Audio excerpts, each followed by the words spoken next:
Hello guys! Welcome sa aking YouTube channel. Ako nga pala si Kevin Traqueña. Isa po akong event singer. For today's video guys, mapapansin nyo meron tayong box ng speaker dito. So natin siya at gagawa natin siya ng review kung ano yung mga specs neto, ano yung nilalaman ng box niya, kung magkano at kung gaano kaganda yung quality ng speaker na to. So pakilala na natin siya guys. Ito yung Joson LaSalle Portable Party Speaker. So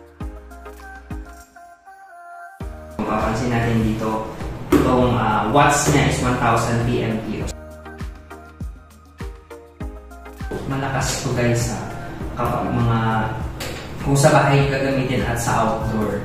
Sa mga nagbi-video okay dyan, mahilig mag-sounds, mahilig mag-party-party, kahit sa bahay or pwede sa mga private occasion like birthday, pwede natin siyang gamitin.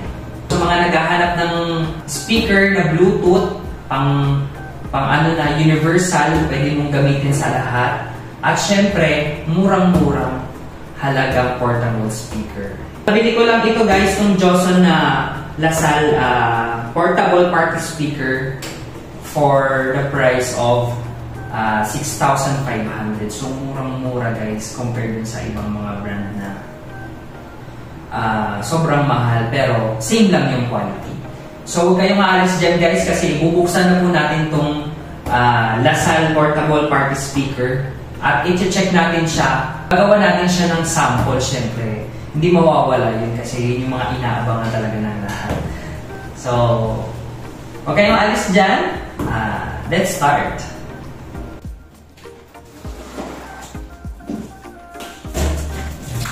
And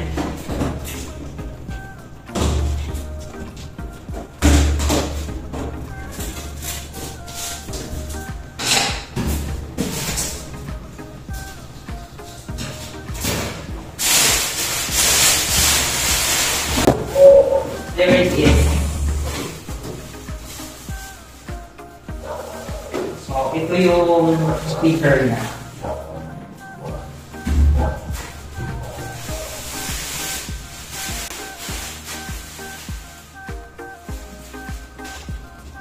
Very aesthetic lang yung pinaka-design niya guys. Mapapansin niyo naman.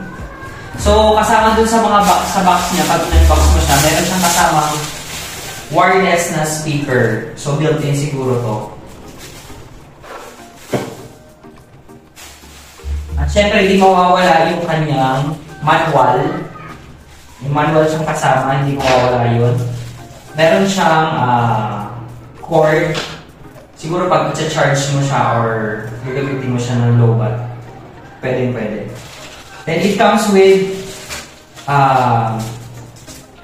remote control. So aside dito sa sa manual niya dito, meron siyang remote control. So good thing yun kasi kapag malayo, pwede mo siyang control gamit yung remote control. And meron din siyang kasamang auxiliary. So aside sa Bluetooth niyang specs, pwede rin natin siyang gamitin through auxiliary connection. So ito yung 3.5 na sinasabi. Start na natin guys. Open natin yung speaker kung gaano kaganda. Kung gaano kalakas. Joson LaSalle Portable Party Box Speaker.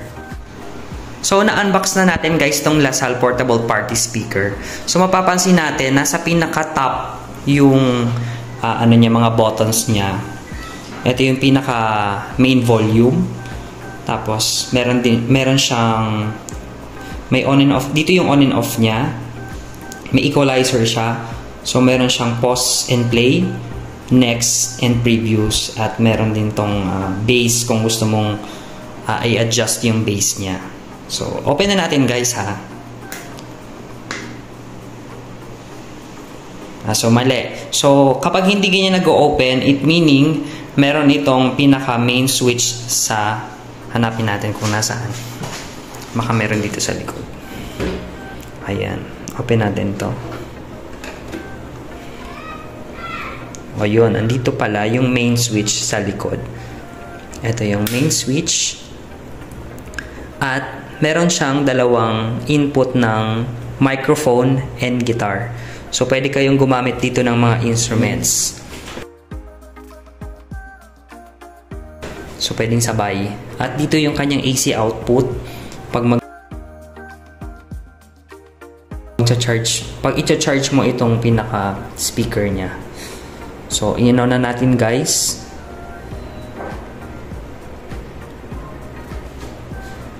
Yan, on na natin siya. Ayan, naka-on na po siya. So, naka-Bluetooth po siya. Sa mga gustong gamitin siya as Bluetooth, pwede. Pwede mo siyang gamitan din ng auxiliary. Ito yung pinakita ko kanina na auxiliary. So, kung ayaw mo siyang gamitin ng Bluetooth, pwede siya dito. Pwede mo siyang gamitin sa mga laptop, sa mga DVD player, mismong direct sa TV, pwede din siya. So, yun yung purpose ng line. Yan. May built-in equalizer din siya, guys. Ayun yung maganda sa kanya. So, dito, pag in-open mo to, andito yung line in niya. Dito mo i-connect tong auxiliary connector.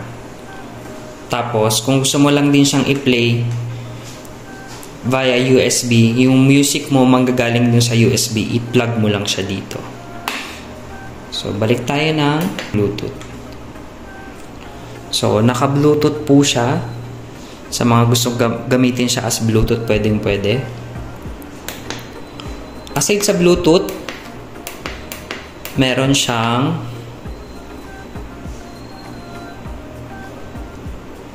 ayan. Pwede mo siyang gamitan din ng auxiliary.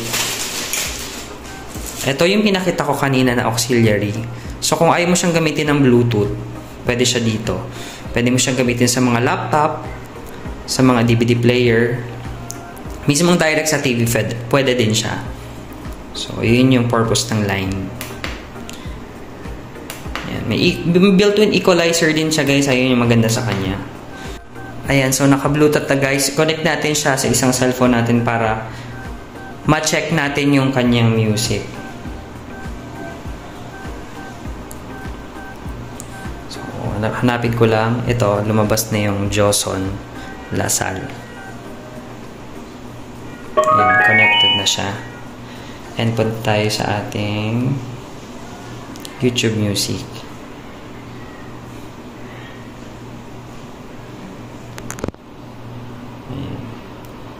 At tayo ng song. I-play natin siya.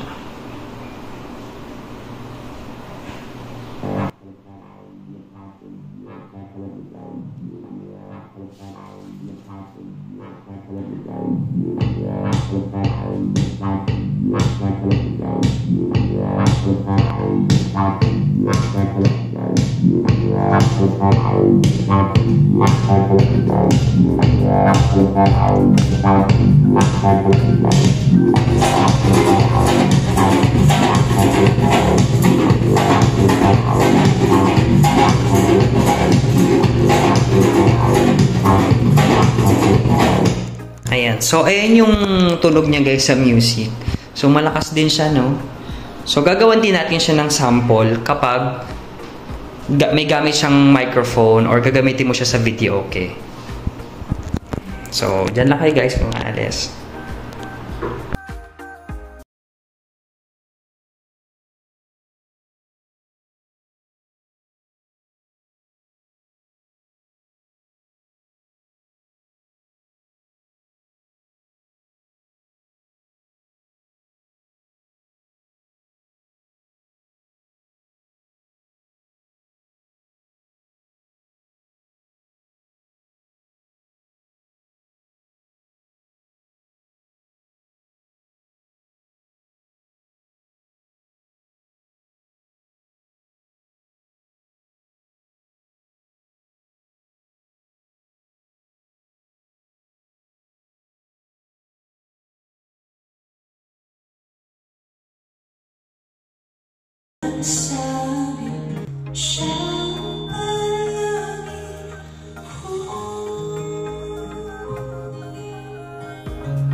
So, ayun yung tanong niya guys kapag ginamit naman natin siya sa video, okay.